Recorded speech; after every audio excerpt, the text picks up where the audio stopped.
How to survive martial law. A democracy which makes or even effectively prepares for modern scientific war must necessarily cease to be democratic. No country can be really well prepared for modern war unless it is governed by a tyrant at the head of a highly trained and perfectly obedient bureaucracy.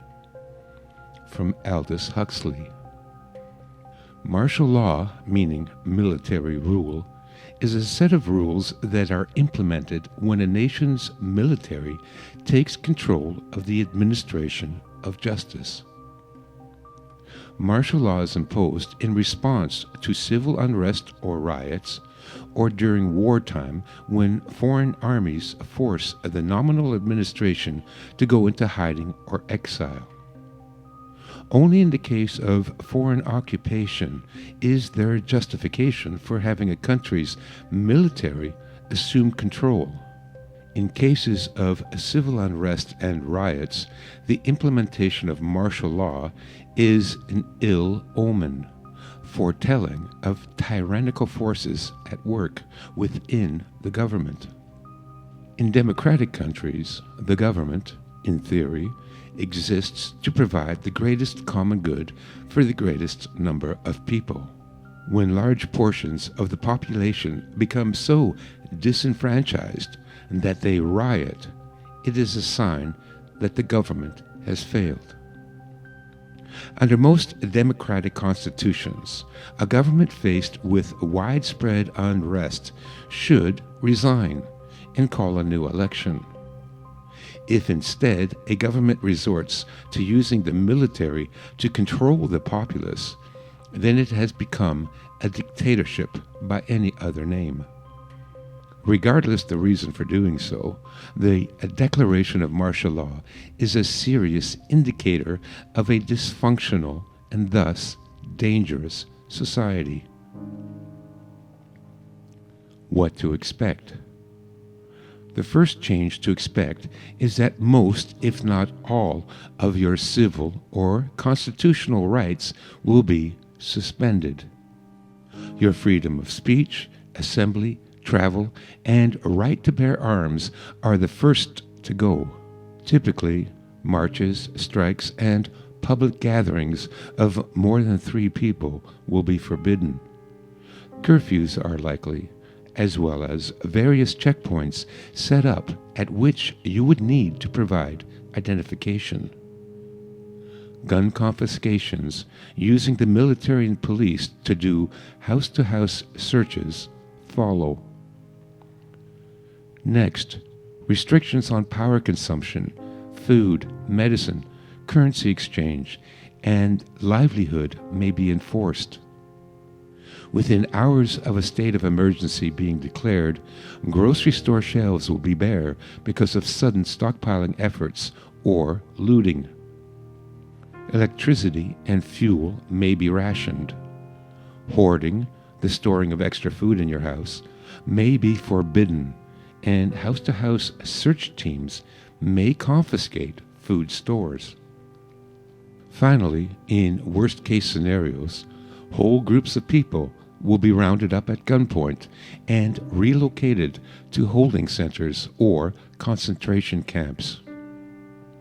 The dangers you would face under martial law are of being accidentally shot or incarcerated for breaking one of the new rules or from starvation. Preparation. Having a home emergency kit assembled is a vital component to surviving martial law. Restrictions and access to foods and medicines, as well as power and fuel shortages, are likely. Your kit will provide you with some buffering from the impact of these shortages. Usually, the conditions under which martial law is declared will grow over time, giving the astute observer some advanced warning. If you have reasons to suspect martial law may become a reality, then add to your home emergency kit supplies. Increase your food and water stocks from 3 days to 3 months. Do the same for your medical prescriptions and pet food requirements. Also, be sure not to advertise the fact that you are stockpiling or taking precautions. Afterwards, many will be enticed to inform on your activities that by then may be illegal. Compliance. Most people, being law-abiding citizens, will face a moral dilemma under martial law. On the one hand, many will want to comply with the new rules.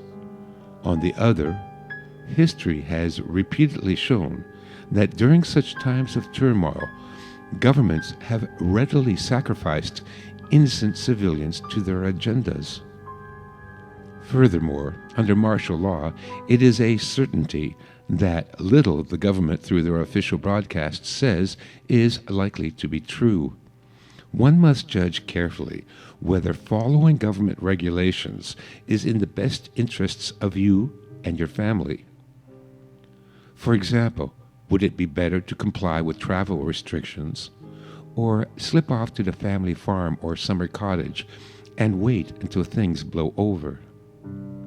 Should you agree to evacuate to a relocation center or go into hiding?